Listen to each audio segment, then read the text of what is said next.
Estaba leyendo un artículo en el New York Times en el que habla sobre un nuevo lote de documentos la filtración de unos documentos que fueron publicados en las redes sociales, creo que específicamente en Twitter, en el que habla sobre la seguridad nacional, secretos de la seguridad nacional en Estados Unidos y su influencia con Ucrania, el Medio Oriente, China.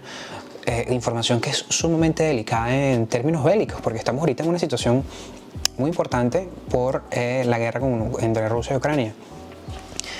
Y hace poco tuvimos una noticia de que finalmente Finlandia se integra en la OTAN. Estoy mirando en este lado porque de este lado tengo la computadora. Finlandia finalmente es el miembro número 31 de la OTAN.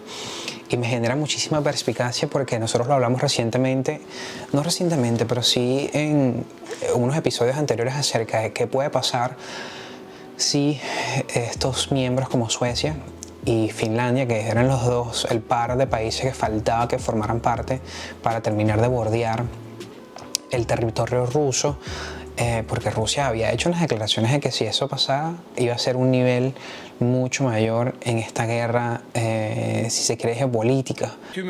Finlandia ya tiene el sí de los 30 países de la OTAN. ¿Y Suecia, para cuándo? Primero debe resolver sus disputas. Turquía se enfureció cuando en Suecia un activista quemó el Corán frente a la embajada turca. El presidente Erdogan no quiere perder apoyos antes de las elecciones de mayo.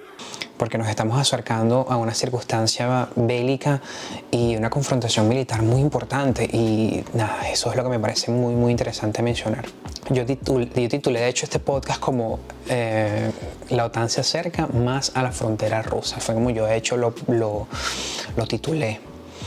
Como les digo, la unión del miembro número 31 de la alianza de los países de la OTAN, que ahora tienen más de 2.600 kilómetros de frontera con Rusia, de los cuales 1.300 pertenecen a territorio finlandés. Si ustedes miran el mapa, se pueden dar cuenta entre Finlandia y Rusia, el territorio es... que puse Finlandia. Si ustedes se dan cuenta, Finlandia está muy cerca de Moscú, cosa que es muy importante para este conflicto. La frontera también se caracteriza por su escasa vigilancia y militarización, lo que lo convierte en una zona sumamente estratégica para la organización transatlántica.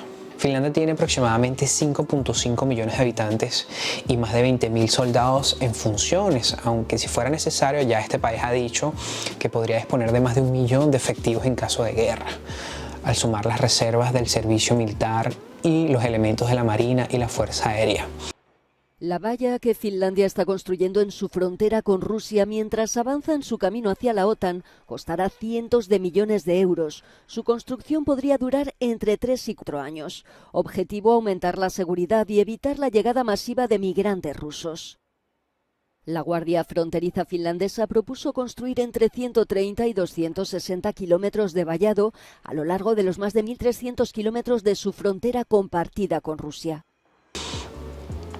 Si ustedes invitan, yo voy a tratar de poner el mapa en este momento mientras que les narro o les explico este hecho, pero si ustedes se dan cuenta, solo faltaba Suecia y Ucrania, que está pidiendo a gritos que le incluyan en la OTAN, pero esto va a ser literalmente aislar a Rusia en un juego geopolítico importante.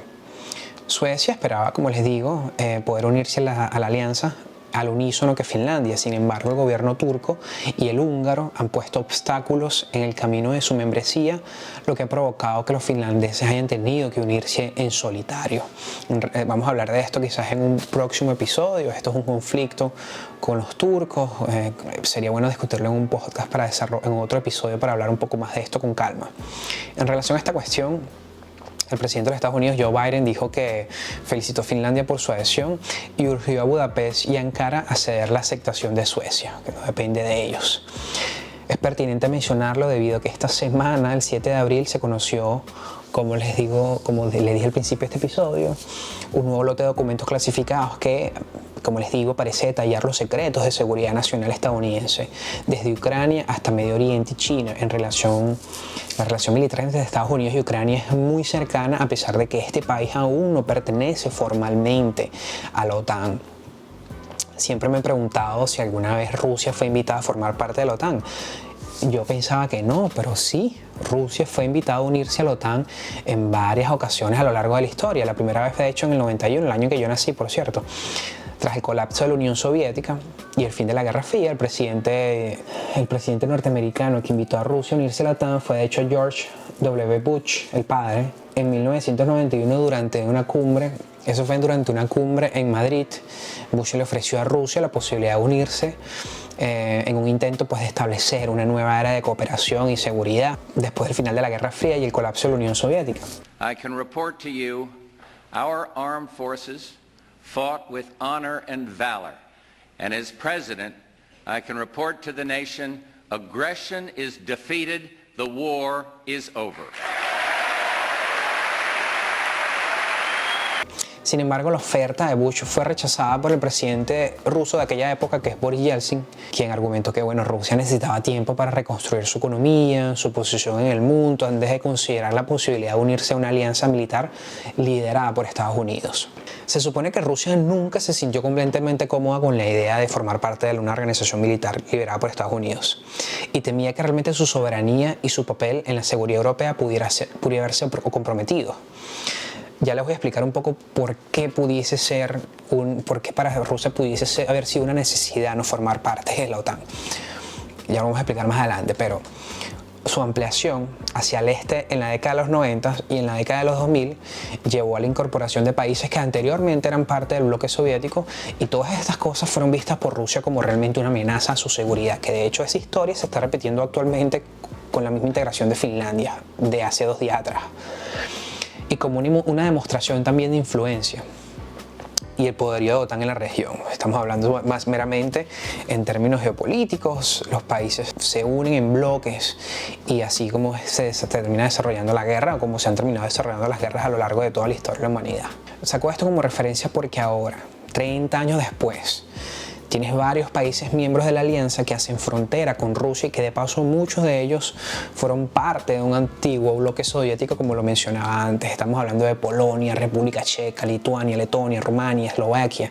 Y recordemos también que Rusia era uno de los estados más grandes del mundo, abarcando gran parte y gran cantidad del territorio de Europa, Asia y hasta América del Norte. Estamos hablando que la extensión máxima del Imperio Ruso se alcanzó incluso a principios del siglo XX, casi que ayer.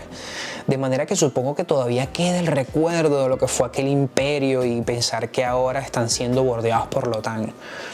Entonces, supongo que eso lo consideran como una provocación. Entonces, fueron invitados a formar parte de la OTAN, no quisieron, y esta necesidad hegemónica también de los imperios creo que más bien se traduce como lo que eventualmente se convertirá en un fracaso. Por ejemplo, Estados Unidos, Arabia Saudita dice recientemente que está abierta a negociar en otras divisas distintas al dólar para reducir su independencia. Estados Unidos, como usted bien sabe, si sigue este podcast o si sigue otros canales de YouTube, sabe que Estados Unidos tiene un fuerte apalancamiento en deuda a través de sus activos derivados como futuros y opciones en el mercado, en Wall Street, en el mercado de valores, que esto llega a casi 31 billones de dólares. Es una clara señal de su futura pérdida de control monetario en el mundo y su influencia. Entonces esa es básicamente la circunstancia en la que nos encontramos ahora en el mundo. Entonces son dos cosas: la filtración de los documentos que recientemente fueron publicados en las redes sociales, donde demuestra la clara relación militar que tiene Estados Unidos con Ucrania. Estados Unidos le está mandando armas a Ucrania ya desde hace tiempo. Incluso Polonia, que es miembro de la OTAN, también le ha estado mandando armamento pesado a Ucrania. Entonces como que no es parte de la OTAN, pero están recibiendo muchísima ayuda. Esa filtración de documentos y el integro de Finlandia, que es que yo hace unos meses hice un episodio y expliqué, si Finlandia entra en la OTAN, esto no significa una provocación casi que bélica a un nivel de que nos vamos a morir todos. Pero la verdad es que efectivamente sucedió, y aquí estamos viendo si efectivamente vamos a llegar a una guerra o no. Así estamos en el 2023. Y además, aunado a eso, también quería mencionar lo que le digo sobre la pérdida de hegemonía y de fuerza monetaria, influencia que tiene Estados Unidos en el presente. La certeza me da de que la creación el avance tecnológico, las criptomonedas como un fuerte aparato descentralizador, Y como estos países, como Arabia Saudita, que es una potencia, si se quiere pensar en Medio Oriente, no quiere negociar más con el dólar, estamos también presagiando que Estados Unidos va a perder una influencia muy importante en los próximos 30, 40 años si no cambian las cosas como vienen hasta ahora, como viene pasando hasta ahora. Esos son los 3 puntos que quería discutir el día de hoy con ustedes, y yo creo que es un tema que es muy interesante, que hay que mirarlo de cerca.